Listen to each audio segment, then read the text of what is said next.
ओम शांति। आज 22 फरवरी 2022। परमात्मा कहते हैं, मीठे बच्चे, तुम सबको सच्ची सच्ची गीता सुनाकर सुख देने वाले सच्चे सच्चे व्यास हो। तुम्हें अच्छी तरह पढ़कर सबको पढ़ाना है, सुख देना है, अपने को अशरीर समझना, इस देह अभिमान पर जीत पाना, ये सबसे बड़ी ऊंची मंजिल है, क्योंकि देह अभिमान हमारा सबसे बड़ा दुश्मन है। इससे ही काम विकार की उत्पत्ति होती है। ऐसे पुरुषार्थ करना है जो अंत में एक परमात्मा के सिवाय कोई याद ना आए, क्योंकि अपना ये शरीर भी छोड़ अपने परम पिता के पास जाना है। ये शरीर भी याद ना रहे, इसमें ही बड़ी मेहनत है। अभी हमको बाबा वहीं ले जाने के लिए आए हैं, जहाँ से हम इस सृष्टि रूपी रंगमंच पर आए थे। फिर हमें पुण्य आत्माओं की सृष्टि जीवात्माओं की दुनिया में भेज देंगे। श्रेष्ठ और भ्रष्ट जीवात्मा ही बनती है। सुख और दुख जब शरीर में हैं तब भी भोगा जाता है।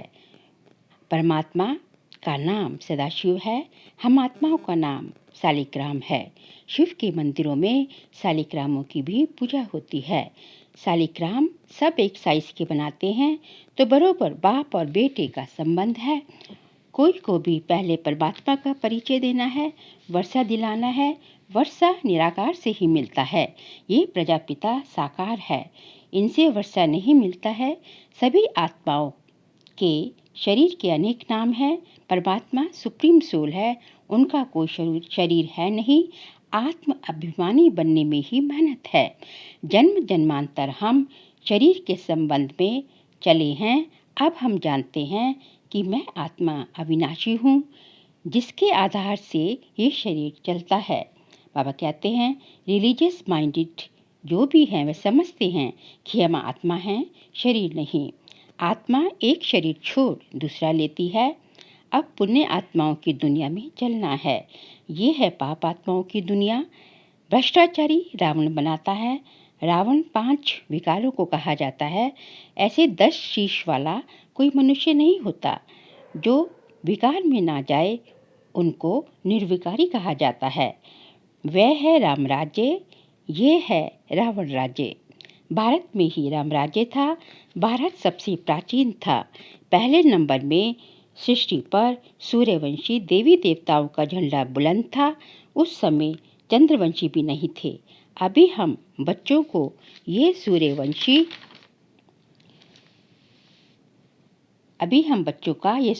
झंडा है। हमको मंजिल का पता लगा है, फिर भी भूल जाते हैं। स्कूल में स्टूडेंट्स टीचर्स को व पढ़ाई को कभी नहीं भूल सकते, पर यहाँ भूल जाते हैं। कितनी बड़ी पढ़ाई है, 21 जन्मों के लिए राज्य भाग पाते हैं। ऐसे स्कूल में कितना अच्छा और रोजाना पढ़ना चाहिए। इस कल्प अगर नापास हुए तो कल्पांतर के लिए नापास होते ही रहेंगे। तो कितना पुरुषार्थ करना चाहिए, श्रीमत पर चलना चाहिए। श्रीमत कहती है, अच्छी रीति धारण करो और कराओ। अपने दिल से पूछना है, हम श्रीमत पर चल रहे हैं। अपने को मियाँ मिट्ठू नहीं समझना है। हमें अपने अभी स्वयं पढ़कर फिर दूसरों को पढ़ाना है, क्योंकि हम अभी सच्ची सच्ची गीता सुनाने वाले व्यास हैं। वह व्यास नहीं जिसने गीता लिखी है, बल्कि हम इस समय सुखदेव के बच्चे, सुख देने वाले व्यास हैं। सुखदेव शिव बाबा गीता का भगवान है। हम उनके बच्चे व्यास हैं, कथा सुनाने वाले। तो कितना नशा होना चाहिए। ये स्कूल है, स्कूल में बच्चों की पढ़ाई से नंबर का मालूम पड़ जाता है।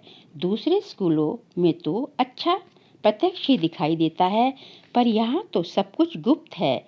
यहाँ फिर बुद्धि से जाना जाता है कि हम किस लायक हैं, किसको पढ़ाने का सबूत मिला है। कई बच्चे लिखते हैं, बाबा फलाने ने हमको ऐसा तीर लगाया जो हम आपके बन गए। कोई तो बच्चे बन फिर टूट भी पड़ते हैं, क्योंकि अच्छी तरह से पढ़ते नहीं। तो बाबा कितनी अच्छी रीति समझाते हैं, बच्चे सिर्फ मुझे याद करो और पढ़ो। इस नॉलेज से हम चक्रवर्ती राजा बनते हैं। घर के बाहर भी बाबा कहते हैं, लिख दो, 1 सेकंड में जीवन मुक्ति मिल सकती है। जनक मिसल 21 जन्मों के लिए। भारत ही 16 कला संपूर्ण बनता है और कोई खंड फुल मून हो न सके, वह तो शुरू ही आधा से होता है। हमारा भारत ही सचखंड कहलाया जाता है। सचखंड के पीछे फिर झूठखंड भी है। सत्युग को सोजरा, कलयुग को अंधियारा कहा जाता है। तब कहते हैं ज्ञान अंजन सतगुरु दिया। इस समय परमात्मा सचमुच गरीब निवाज है। गरीब ही स्वर्ग के मालिक बनते हैं, साहूकार नहीं। इसका भी गुप्त कारण है। यहाँ तो परमात्मा के ऊपर बलिहार जाना है। गरीबों को बलिहार जाने में देरी नहीं लगती। इसलिए सुदामा का मिसाल गाया हुआ है। हम बच्चों को अब रोशनी मिली है, पर नंबरवार, बाकी सबकी ज्योति उझाई हुई है। इतनी छोटी सी आत्मा में अविनाशी पाठ लुदा हुआ है। वंडर है ना, ये कोई साइंस की शक्ति नहीं है। हमें अब परमात्मा से शक्ति मिलती है। ये अविनाशी चक्र है जो फिरता ही रहता है। इसका कोई आदि अंत नहीं है। जो महावीर होंगे उन्हों को आगे चलकर सब साक्षात्कार होते रहेंगे। पिछाड़ी में सब पता चल पड़ेगा कि फलाना फलाने के पास जन्म लेगा। पिछाड़ी में सत्युग के झाड़ बहुत नजदीक दिखाई पड़ेंगे। महावीरों की ही माला है। पहले 8 फिर 108 महावीर हैं।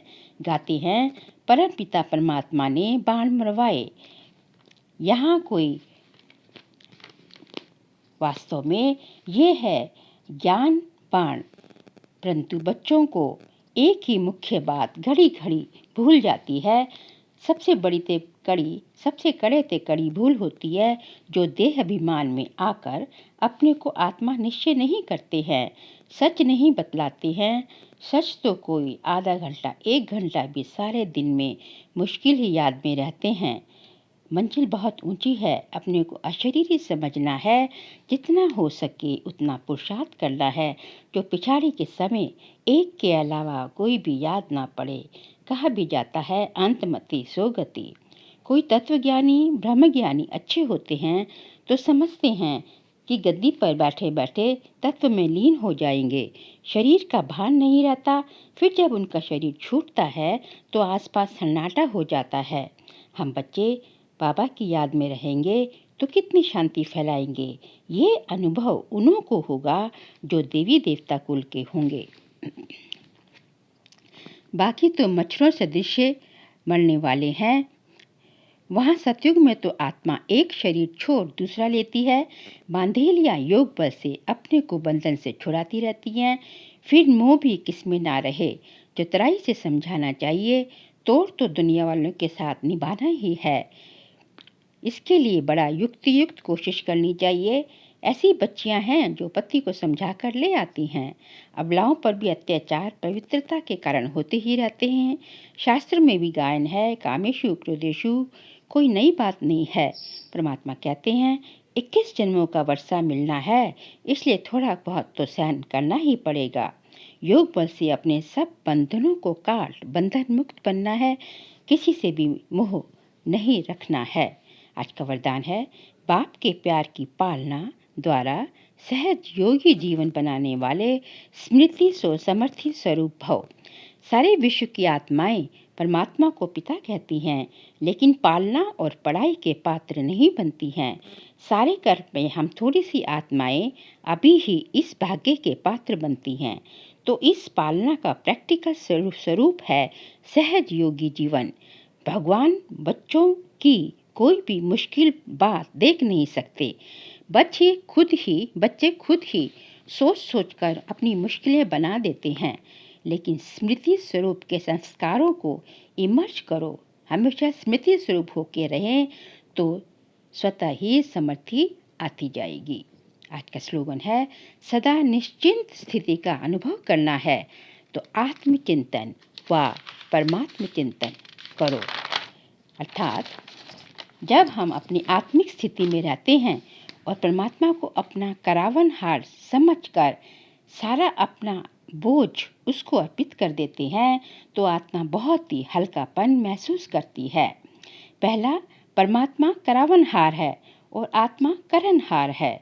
और दूसरा, आत्मा करावनहार है और कर्मेंद्रियों को करनहार समझकर उनका मालिक बनकर जब हर कर्म करती है, तो दोनों ही स्थितियों में स्थित होकर कर्म करने से आप स्वतः ही निश्चिंत स्थिति का अनुभव करने लगते हैं।